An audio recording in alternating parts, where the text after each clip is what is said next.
Alors, que signifie cette mise en examen? Est-ce que la présomption d'innocence lui permet de continuer à être candidat? On va voir ça avec notre invitée Delphine Maillet. Bonjour, merci d'être avec nous. Vous êtes Bonjour. avocate au barreau de Paris.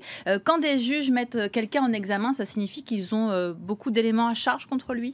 Ça signifie que les juges ont des éléments, des indices graves et concordants, dit le Code de procédure pénale, pour les mettre en examen, pour qu'il y ait une participation a priori à l'infraction ou aux infractions qu'on peut leur reprocher. Qu'est-ce qu'ils risquent en théorie? Alors, en théorie, il est poursuivi pour 3 infractions. La première, c'est le détournement de fonds publics. Le détournement de fonds publics, c'est relativement grave, puisque la peine indiquée par le Code pénal est de 1 million d'amende et 10 ans de prison. Donc c'est très lourd. Concernant le recel et la complicité d'abus de bien social, il encourt, là encore, c'est la peine maximale indiquée par le Code pénal, il encourt 5 ans d'emprisonnement et 375 000 € d'amende. Pour la 3e infraction, c'est beaucoup plus léger. François Fillon a dit hier encore que cette mise en examen ne changerait rien pour lui, qu'il restait candidat. Est-ce que c'est aussi simple que ça? Est-ce que la Constitution autorise un candidat mis en examen à se présenter et à participer à une élection présidentielle?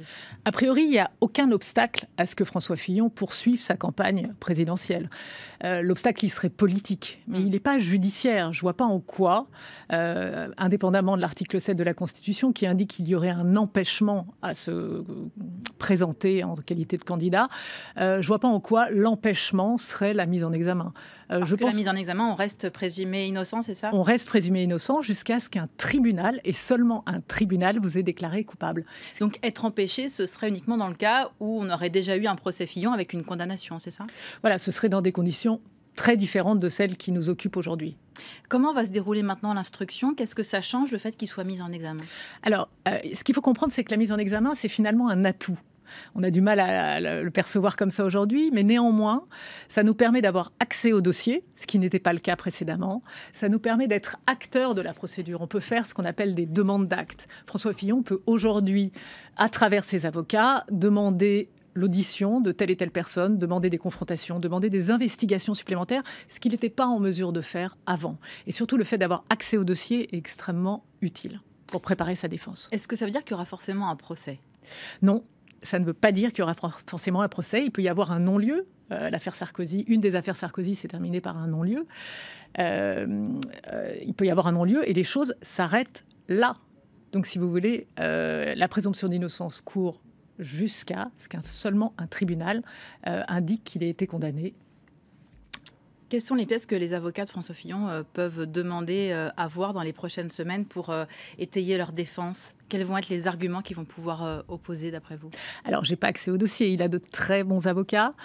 Ils peuvent demander toute nature d'investigation. Alors, il faut savoir que le juge d'instruction peut y accéder ou refuser. Et là, l'avocat fait appel de la décision du juge d'instruction et va devant la chambre de l'instruction pour plaider sa demande. Est-ce qu'on peut imaginer que sa femme et ses enfants soient eux aussi à leur tour mis en examen dans cette affaire? Alors, il est possible que les enfants soient mis en examen et la femme aussi, effectivement. Oui, c'est possible. Selon avec quelle charge qui serait retenue? Alors, encore une fois, moi-même, je n'ai pas le dossier, mais... un emploi présumé fictif, c'est alors, un manifestement, motif de mise en examen?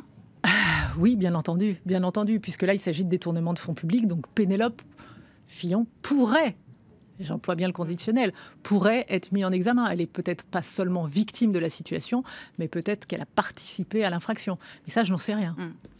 Sur le fait que donc on ait cette mise en examen qui soit annoncée 24 heures avant ce que François Fillon avait dit début mars, il avait dit que ce serait le 15 mars qu'il était convoqué chez les juges, c'est étonnant. Moi, je trouve ça assez judicieux. De la part de ses avocats et du magistrat. J'imagine que ce sont les avocats qui ont sollicité une date antérieure à la date dite pour éviter le flot de journalistes, pour éviter la pression médiatique. Je trouve ça assez judicieux, intelligent. Et le fait que ça ait eu lieu, c'est tout à fait favorable, effectivement, à ce que les choses se passent calmement. Merci beaucoup Delphine Maillet de nous avoir éclairé sur les conséquences de cette mise en examen de François Fillon. On l'a appris en milieu d'après-midi.